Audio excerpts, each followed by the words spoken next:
आपने ये तो सुना ही होगा, ट्रंप ने इंडिया के ऊपर 25% टैरिफ लगा दिया। लेकिन इससे जुड़े कुछ फैक्ट्स ऐसे जो अभी भी आपको नहीं मालूम, तो वीडियो के एंड तक बने रहना, आपको सारी वीडियो में पता चलेगा। सबसे पहले बात करते हैं ट्रंप ने 25% टैरिफ लगाया क्यों है, इसकी रीजन क्या है। इसके बहुत सारे रीजन हो सकते हैं, लेकिन मेजर रीजन जो सबसे बड़ा रीजन है वो ये है कि इंडिया रशिया से ऑयल इंपोर्ट करता है, जो ट्रंप को बुरा लगता है। सेकंड रीजन है, इंडिया ने US GM rice and dairy products उसके ऊपर रेड लाइन लगा दिया है, वेजिटेरियन फीड रिक्वायरमेंट बोल के। तो उससे अब वहां के प्रोडक्ट्स यहाँ नहीं आ सकते, जीएम राइस के प्रोडक्ट वहां से यहाँ नहीं आ सकते। ट्रंप को ये सब बुरा लगे। अब एग्जैक्ट 29 जुलाई को राहुल गांधी ने पार्लियामेंट सेशन, लोकसभा सेशन के अंदर बार बार पीएम को फोर्स किया कि आप बोलिए बोलिए बोलिए बोलिए, कि आपको किसी ने भी सीज फायर के लिए प्रोवोक नहीं किया। तो मोदी को बोलना पड़ा, पीएम को बोलना पड़ा ये सब। और जैसे ही उन्होंने ये सब बोला कि किसी भी इंटरनेशनल लीडर ने मेरे को फोर्स नहीं किया, ट्रंप को ये बुरा लग गया, क्योंकि ऑब्वियसली उनकी एक इमेज बनी हुई है कि जहां भी लड़ाई होती है उसको वो रुकवाने जाते हैं, उनको नोबेल प्राइज चाहिए पीस के अंदर, तो इसलिए उनको बुरा लग गया। एग्जैक्ट नेक्स्ट डे उन्होंने न्यूज दे दी कि अब इंडिया के ऊपर 25% टैरिफ लगेगा। और वो भी कैसे, उन्होंने पोस्ट किया जिसमें उन्होंने साफ साफ मेंशन किया है कि इंडिया क्योंकि रशिया से इंपोर्ट करता है, इसलिए हम उनके ऊपर 25% टैरिफ लगा रहे हैं।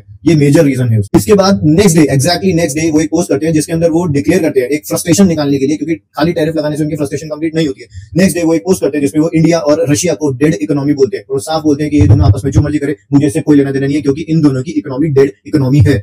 अब इसके बाद उन्होंने तो बोल दिया, अब इसके बाद एक छोटा बच्चा और है, राहुल गांधी। उन्होंने ये सब सुन लिया कि डेड इकोनॉमी है। अब वो आ गए पार्लियामेंट में, वहां पे डेड इकोनॉमी बोल के उन्होंने सबको बता दिया कि हाँ इंडिया डेड इकोनॉमी है। आपको नहीं पता क्या? और वो भी कैसे हंस के बोल रहे हैं। आप जरा वीडियो देखिए। He is right. I mean, everybody knows this, except the Prime Minister and the Finance Minister.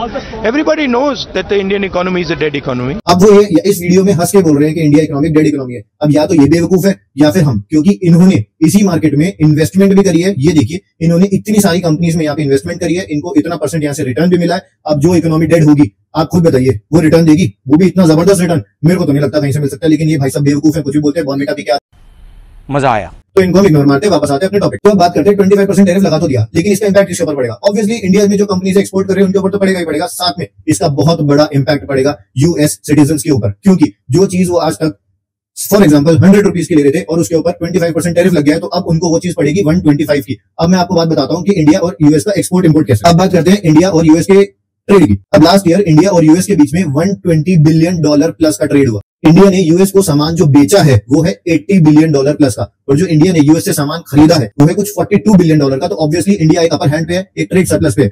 अब बात करते हैं कि कौन कौन सी ऐसी चीजें हैं जो हम बेचते हैं और उसके ऊपर कितना रिलाय करता है यूएस। अब जैसे कि आप स्क्रीनशॉट देख सकते हैं, इसके अंदर साफ लिखा है, जैसे ज्वेलरी है, जेम्स है, इसके ऊपर $8.5 बिलियन का हमारा एक्सपोर्ट है यूएस के अंदर, और यूएस जो है वो बिगेस्ट बायर है इंडियन डायमंड्स का। सेकंड चीज है क्लोथिंग एंड टेक्सटाइल, जो $2.5 बिलियन का है। अब उसके अंदर इंडिया जो है वो सेकंड लार्जेस्ट टेक्सटाइल एक्सपोर्टर है यूएस के लिए। ऑब्वियसली अब वहां पे जो लोग कपड़े खरीदेंगे जो इंडिया से भेजे जा रहे हैं, उनको फिर से महंगे पड़ने वाले हैं।